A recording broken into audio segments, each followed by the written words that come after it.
Voilà. Alors, puisque je parle de justement de... Mais toi je reviens là-dessus, mais tes pistes justement pour découvrir des musiques, c'était quoi? T'allais chez les disquaires, c'était la radio? Alors, on allait chez les disquaires, mais comme on n'avait pas beaucoup d'argent, en fait, il y avait à l'époque beaucoup d'endroits de disquaires où on pouvait demander à la personne de nous passer un disque ou deux. Et en général, on le faisait. Moi, quand j'étais lycéen, quand j'étais collégien, pardon, je sortais donc le mercredi ou jeudi, je ne me rappelle plus parce que ça avait changé. La journée, enfin qu'importe, était différente.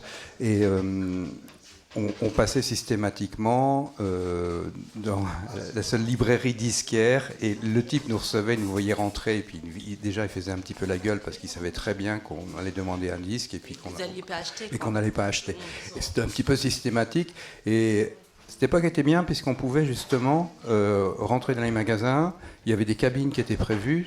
Je me rappelle de Rennes Musique au tout début, par exemple, à Rennes, où il y avait des cabines où on pouvait écouter des disques. Il y avait aussi à la Maison de la Culture, qui est actuellement j'ai connu pardon. Qui a été le Grand 8. Rennes Musique, j'ai passé des heures. Et maintenant le TNB, il y avait aussi des cabines beaucoup plus vastes dans lesquelles on pouvait se mettre à plusieurs et écouter de la musique. Et ça, c'était de cette manière. Et puis évidemment, il y avait la radio. Alors moi, j'étais collégien dans un collège donc, qui était extrêmement strict, c'est-à-dire que j'avais ma petite radio. Tous les soirs, j'écoutais la radio. Et c'était complètement interdit. Et donc je la collais contre mon oreille et je m'endormais avec la radio et très souvent je récupérais la radio le lendemain matin, elle était éparpillée au sol quoi, en 1000 morceaux et à chaque fois je la rafistolais. Mais donc, voilà. Je te coupe un peu, mais ta culture musicale, tu te les fêtes un peu avec la radio? La radio, oui, beaucoup, oui. Ouais. Beaucoup, les émissions du soir comme le Pop Club, ou pas que. Il y avait... José Arthur, il y avait Jack Lang sur alors moi, je ne connaissais pas du tout. Pas Jack Lang, mais Georges Lang, pardon. sur RTL, il y avait mais c'était les radios généralistes, c'est-à-dire que c'était bien avant les réseaux. C'est-à-dire qu'il n'y avait pas 36 manières de découvrir la musique, il fallait écouter les généralistes le soir uniquement, c'est-à-dire qu'il n'y avait pas d'autres créneaux dans la journée pour écouter de la musique un petit peu plus, subtile que les programmations de la journée. Et autrement, on se passait des disques et des cassettes. Et puis on discutait beaucoup. C'était beaucoup d'échanges personnels entre les gens. C'est-à-dire qu'il fallait aussi, quand on avait besoin de connaître, on s'abonnait ou on achetait des revues qui étaient Rock et Folk et Best, par exemple. On achetait des livres quand on avait un petit peu les moyens. On n'est pas de la même génération, Benoît, mais tu vois, j'ai fait la même chose. Et le reste, c'était beaucoup de discussions entre nous, beaucoup d'échanges, de livres, de revues, et puis de disques, évidemment. T'en as un qui achète le disque et on se l'échange et on se le met sur cassette. Quoi. Ouais. Et là, alors, justement, à cette époque-là, il y avait un instrument qui était crucial, qui était un cassette portatif qui était fabriqué par Philips, j'ai oublié le nom de... Philips et qui nous permettait justement d'écouter la musique à peu près dans n'importe quel endroit. Et donc on enregistrait des vinyles en cassette, on pouvait justement dupliquer la musique et écouter des albums comme ça à peu près partout. Moi, j'enregistrais la radio, tu sais, je savais qu'ils allaient passer tel morceau, alors je mettais ma cassette et j'enregistrais en direct. Et après, c'est vrai qu'on s'échangeait. Celui qui achetait un disque, on s'échangeait, on se l'enregistrait.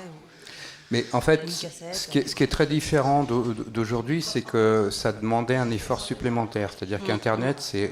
trop facile. C'est trop facile d'une certaine manière. C'est un petit peu un média de feignant, quoi. C'est-à-dire que de chez toi, mais c'est extrêmement bien aussi en même temps, parce que ça permet justement d'avoir beaucoup de raccourcis, beaucoup de facilité. Mais ça gomme un petit peu tout ce qui est... tout ce qui nécessitait des déplacements et aussi du dialogue beaucoup avec les gens. C'est-à-dire que la question d'aller dans un magasin de disques et sympathiser par exemple avec le vendeur qui te conseille, qui au bout d'un moment commence à connaître tes goûts et avec qui tu discutes vraiment musique, après ça peut être un petit peu hermétique par rapport aux gens qui ne sont pas spécialement branché musique. C'est un petit peu comme moi, par exemple, quand j'écoute les gens qui sont passionnés de foot, je ne comprends absolument rien du tout.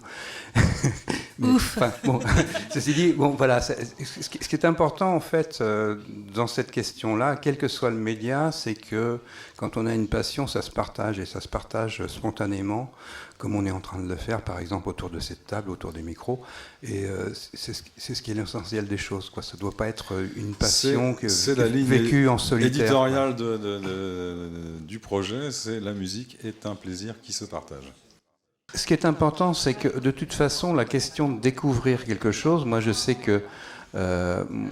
alors, il y a un truc assez crucial, c'est-à-dire que quand tu es préado ou gamin, tu écoutes, tu es un petit peu attrape-tout, c'est-à-dire que tu découvres ce qui passe à la radio, et d'un seul coup, il va y avoir un déclic. Moi, je crois très fort à la notion du déclic et comment dire, du déclic artistique, c'est-à-dire que d'un seul coup, plus rien n'est comme avant, c'est-à-dire qu'il y a soit un artiste ou n'importe qui, quel que soit le domaine, c'est-à-dire que tu vas d'un seul coup te passionner pour la musique, par exemple, et tu vas renier complètement ce que tu écoutais jusqu'à présent. Le déclic artistique, en fait, grosso modo, c'est ça. Tu vois, parles la problématique, c'est que ça survient très souvent quand tu es préadolescent.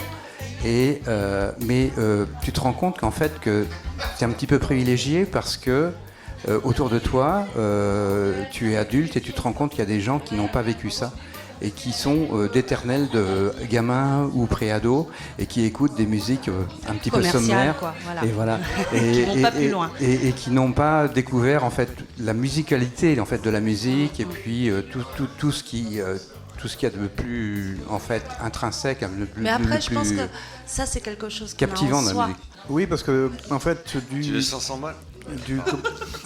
Comment dire T'as envie de jouer au Monopoly? Fais-toi plaisir. Tu veux jouer avec moi? Philippe a fait une chose pas très radiophonique. En fait, il faut dire qu'on a un grand jeu de Monopoly en face de nous, au milieu de cette table.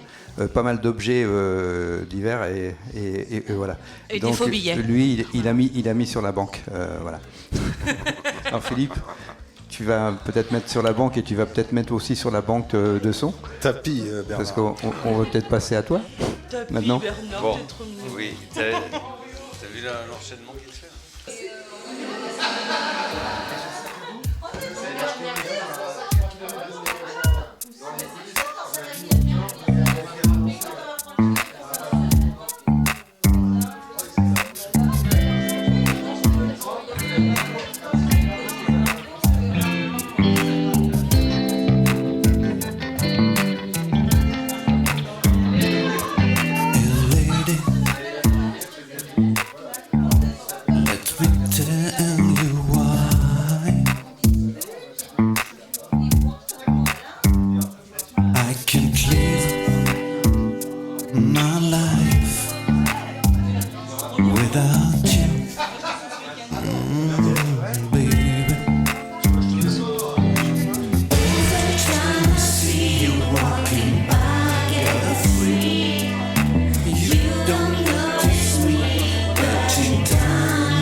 Procès maintenant.